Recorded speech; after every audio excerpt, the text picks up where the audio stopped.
Hi, my name is Cassie. I moved to New York to pursue when I was 18, a dream of being in the entertainment industry. Of the alleged freak-offs, Cassie says Diddy controlled every aspect of her life. She had a pretty whack show on BET.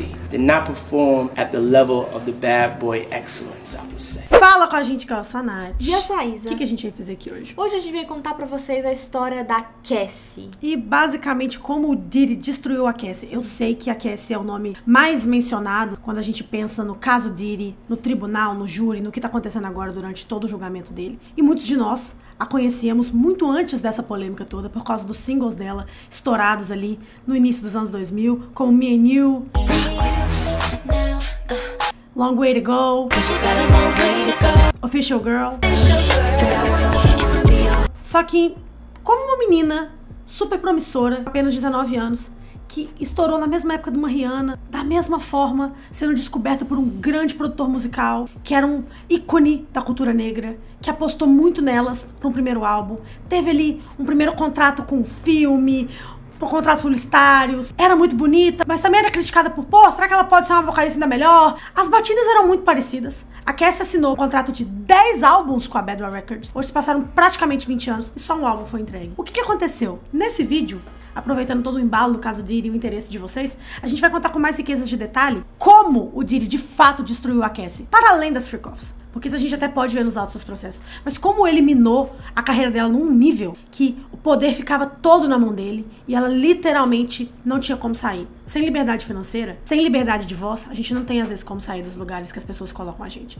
E a gente vai contar a história da Cassie pra vocês. Se inscreva no canal, dá like nesse vídeo, comenta pra esse vídeo chegar a mais pessoas. Vai seguir a gente também nas redes sociais, gente. A gente tá fazendo atualizações também do caso Diddy por lá. Você perde muita coisa se você fica só aqui. A gente também tá fazendo lives, tá, galera? A gente vai fazer várias lives pra poder atualizar vocês de tudo que tá acontecendo no processo. Então não percam, vocês precisam seguir a gente em todas as redes sociais. A Cassandra Ventura, mais conhecida como Cassie, nasceu em 1986 e ela tem um background étnico muito interessante. Ela é negra e filipina, então foi uma mistura que gerou essa menina maravilhosa. Ela sempre foi muito linda desde criança, desde muito novinha. Então ela começou a modelar muito cedo, com apenas 14 anos de idade. E pouco tempo depois ela se mudou pra Nova York pra poder seguir essa carreira de modelo. Mas mal sabiam as pessoas, gente, que ali por dentro ela escondia uma voz, um timbre muito interessante que combinava muito com o R&B que tava em alta naquele momento na indústria da música. E ela sempre também teve o sonho de ser cantora, tá, gente? Ela não queria só ser modelo, ela estudou canto, estudou dança e ela queria, de fato, ser uma cantora. Um produtor musical que tava em alta na época, fazendo coisas até pro Diddy e outras pessoas da indústria, chamado Ryan Leslie, um dia tava numa balada. É interessante porque existe todo um documentário de quase 20 minutos pra contar o início da carreira da Cassie logo quando ela foi lançada. E notando um grupo de meninas muito bonitas numa balada, uma delas se destacava porque ela sabia todas as músicas que tava tocando ali o tempo todo. Ele falou, gente, que menina bonita. E era a Cassie. Eles se conectaram e aí ele depois descobriu que ela cantava. E ele falou, cara, vamos cortar uma demo, gata. E juntos, eles fizeram Me and You. Sim, gente, a primeira música que estourou, Me and You, foi a primeira música que, de fato, ela gravou em estúdio, junto com o Ryan Leslie. E foi muito interessante, porque essa música foi o primeiro grande sucesso da Cassie. A música chegou a ficar no top 10 da Hot 100 da Billboard, então chamou a atenção de várias pessoas e chamou a atenção de um outro produtor musical aí que todo mundo conhece, que era muito famoso na época, é também até hoje, que é Sean Diddy Combs, né, gente? O CEO e fundador da Bad Boy Records. Ele ficou sabendo, a gente vê nesse documentário, inclusive, que a Nath mencionou, que é muito interessante se vocês quiserem assistir, né, se vocês souberem inglês e quiserem assistir, que ele chegou e quis se juntar ali a esse projeto, achou ela muito talentosa e falou, cara, assina aqui com a Bad Boy Records, vamos conversar, vamos de boa. No documentário, gente, juro, parecia como qualquer outro documentário de início de carreira de uma grande estrela, de uma pessoa que iria se tornar uma grande estrela. O Diddy parecia um cara extremamente poderoso, como ele era, mas que um cara que ia chegar, acreditar no projeto, colocar o esforço dele e ia fazer essa menina crescer e virar uma grande estrela. É o que esse documentário dava a entender pra gente, né? A vibe dele quando a gente assiste. Era muito interessante porque a gente vê nesse início, tipo, o processo criativo inteiro do primeiro álbum da Cassie. A primeira vez que ela escuta as músicas dela irritadas na rádio. Obviamente a Bad Boy se juntando pra um processo que já tava em andamento, pra elevar ainda mais a carreira dela com um contrato de 10 álbuns. Quem em plena consciência em 2005 diria não pro Diddy, pra uma das grandes gravadoras do R&B? Absolutamente ninguém. A Cassie tinha achado que ela tava feita, né? Obviamente, como qualquer jovem estrela em ascensão, não. E era muito interessante, igual a Isadora falou, que vendo esse documentário, você nunca imaginaria que o Diddy seria essa pessoa tão nefasta. Ele voava os pais da Cassie, o irmão da Cassie, pro estúdio, ia pra casa deles pra, tipo, falar, cara, ô, sua menina tá em boas mãos com a gente, nós vamos cuidar dela. Tipo assim, um tio, sabe? Tipo assim, um cara que era o CEO de uma empresa, mas que tava ali pra garantir que a Cassie ia ser bem cuidada. Ia estar rodeada de pessoas que iam fazer a carreira dela e a vida dela deslanchar. Só que hoje a gente sabe muito bem que a verdade é muito diferente desses 17 minutos que a gente consegue ver ali nesse documentário. E assim como toda grande estrela, principalmente, né, mais jovem, teen, né, que debuta nos seus anos de adolescência, principalmente nos anos 2000, elas todas enfrentam alguns tipos de críticas. Eu acho que a Britney enfrentou, Rihanna enfrentou, até Beyoncé enfrentou, Taylor definitivamente enfrentou, que é essa coisa de ao vivo ela não canta tão bem, não tem essa presença de palco toda. Porque eles insistem em comparar meninas de 18, 19, 20 anos com artistas que já têm 15 anos de carreira, sabe? Desafina muito, sabe? Comparações, essas críticas são muito feitas a artistas novatas. E aconteceu com a Cassie também, tá, gente? E em uma das primeiras apresentações da Cassie no BET, que é uma das maiores premiações da música negra, ela fez uma apresentação que a galera não gostou muito. Não gostou muito do vocal dela ao vivo. Não sustentou muito ali, acabou desafinando. Em algumas horas ela devia estar muito nervosa, obviamente, por estar se apresentando num palco de uma premiação tão grande quanto a BET. E isso acabou gerando muitas críticas à carreira dela. Só que a gente quis mencionar esse ponto aqui, porque em um vídeo muito específico do Diddy com a Cassie, os dois um do lado do outro, o Diddy, ele basicamente começa a falar dessa performance dela no BET e a humilha por 5 minutos, enquanto ela tá do lado dele, pro mundo inteiro assistir. What's up, y'all? It's your friendly neighborhood international rap mogul superstar, designer extraordinaire, actor, marathon runner, father, friend, TV producer. Enough about me. It's my homegirl Cassie right here, and we're coming to you live from our photo shoot. She has her album in stores right now. Cassie, go get it. When you're a recording artist, you have good days and you have bad days. A lot of times people don't understand that. Today I want to talk about how I feel as a record executive. Homegirl Cassie right here, she had I would say it was a wax show. Very important that y'all understand that Bad Boy, we with our artists through their growth period. We love them when their records are hot. We love them when they trip and fall. Bad Boy, we there for people ups and downs. Não antes, como vocês viram, né, ou não obstante, em ficar se vangloriando, se elevando por minutos até endereçar toda a polêmica. Gente, quando a gente pensa em pessoas que estão com alguma polêmica dentro de uma agência, né, dentro de uma empresa, dentro de uma gravadora, eu acho que é de suma importância para um CEO cuidar dos agenciados, né? Proteger os seus artistas é uma das coisas mais importantes que uma empresa e um CEO tem que pensar em fazer. E o Diddy em nenhum momento pensava em proteger a Cassie, principalmente nesse momento. Eu acho que literalmente o que se desenha é o que a gente vê hoje, né? Ele queria que ela fosse, tipo, linda, porque isso ela sempre foi, óbvio, jovem, isso ela também sempre foi, e presente o suficiente na indústria pra ser uma boa adição a um braço dele, né? Obviamente, uma namoradinha troféu bem gatinha pra ele poder desfilar pra cima e pra baixo nas grandes premiações e eventos em Hollywood, mas nunca poderosa o suficiente pra chegar num nível, né, de uma Rihanna, de uma Beyoncé, pra ter poder o suficiente pra poder dizer pra ele assim, quer saber, agora eu tenho 100 milhões de dólares na minha conta, eu não vou fazer porra de freak-off não, tá? Tchau, tchau.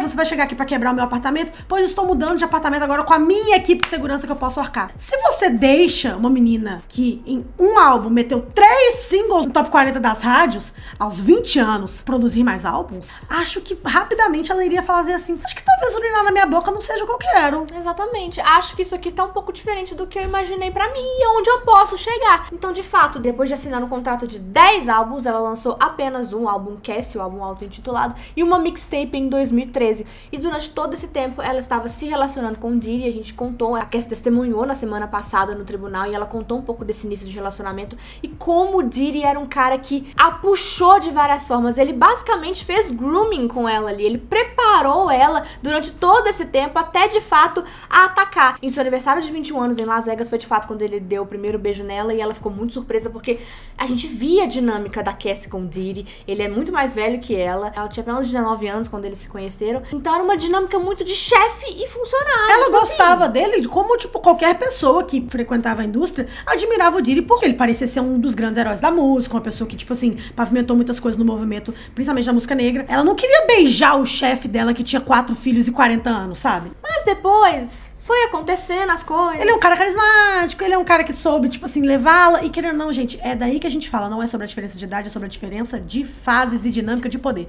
Hoje, a Cassie é uma mulher de quase 40 anos. Se ela quisesse se relacionar com uma pessoa que tem a idade do Diddy, que tem 55, tudo bem. Tudo bem, ela é uma mulher adulta com um lóbulo frontal formado, uma pessoa que sabe se defender de uma manipulação, que uma pessoa de 19 anos não tem nem condição de se defender, porque o cérebro nem processa o que tá acontecendo, por não estar formado ainda completamente. E foi isso que a gente, nos dias que a gente estava, inclusive, ao vivo, vendo a Cassie contar com riqueza de detalhes o início do relacionamento deles, que a gente entendeu. Que ela falou que o primeiro beijo, ela demorou dias para registrar o que aconteceu e ela chorou. Ela não gostou de ter ficado com ele ali, meio que numa festa, ele puxou ela pra um banheiro, ela achando que ele ia, tipo, trocar uma ideia com ela numa pre-party ali, numa after-party que eles estavam tendo, e ele dá um beijo de língua nela. Depois ele convida ela pra conhecer o cruzeiro dele em Miami, ela acha que ele, tá, tudo bem, porque é costumeiro, assim, principalmente no showbiz, a gente tem uma reunião em iate, a gente tem uma reunião em lugares mais descontraídos, regada a bebida e tudo mais. Chegando lá, ela descobriu que na verdade era uma reunião só pros dois, e a reunião logo se tornou, tipo assim, a apresentação do sexo oral a ela, porque o que a Cassie deu a entender que nessa época ela era extremamente inexperiente sexualmente, ela deu a entender mesmo que talvez ela tinha tido só um parceiro ali, só perdido a virgindade, uma coisa muito básica, ela não tinha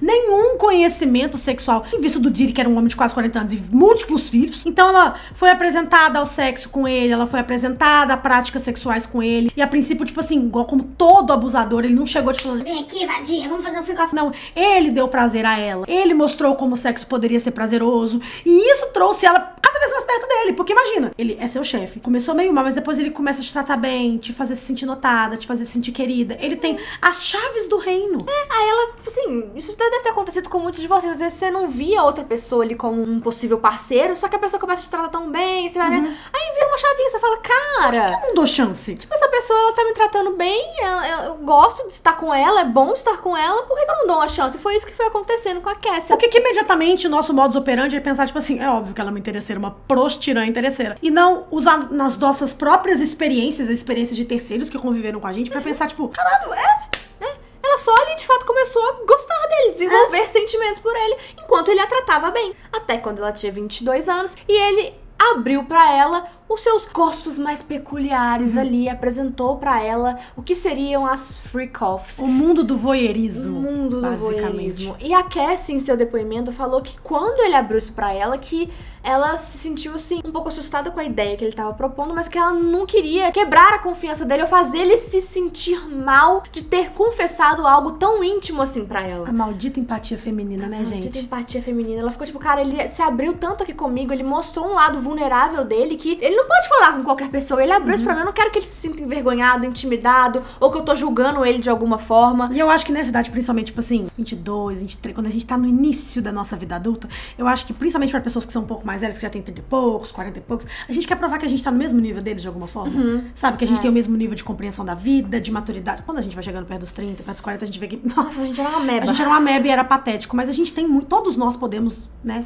nos identificar com esse comportamento da Cassie de, pô, não querer desapontar o namorado dela que tinha 40 anos e contou pra ela um segredo tão vulnerável que deixa os homens, assim, como chacota, às vezes, em grupos de amigos, se isso for revelado. E foi a partir daí que os freak-offs começaram a acontecer, que a princípio poderia ser uma ideia que ela não gostasse tanto, só que se tornou, literalmente, todo esse esquema de tráfico de chantagem, coerção, de enriquecimento ilícito, de tráfico de pessoas, de tráfico de drogas, onde ela foi a principal vítima. Num nível que existem pessoas que acham que ela era cúmplice e possivelmente réu dela mesma. É um nível de coerção, manipulação que essa menina sofreu que durou uma década, gente. E nesse tempo todo, as ameaças rolavam solta, tá, gente? Ela começou a ser agredida fisicamente pelo Diddy 1 ano e meio, mais ou menos 2 anos depois que o relacionamento de fato começou, como ela testemunhou na semana passada. E foi algo que rolou durante todo o relacionamento deles. De tal forma que, às vezes, ela ficava tão machucada que ela tinha que ficar uma semana inteira escondida dentro de hotéis. Ela não podia sair porque ela tava muito machucada. Ou uma vez em que ela teve que ir pra uma premiere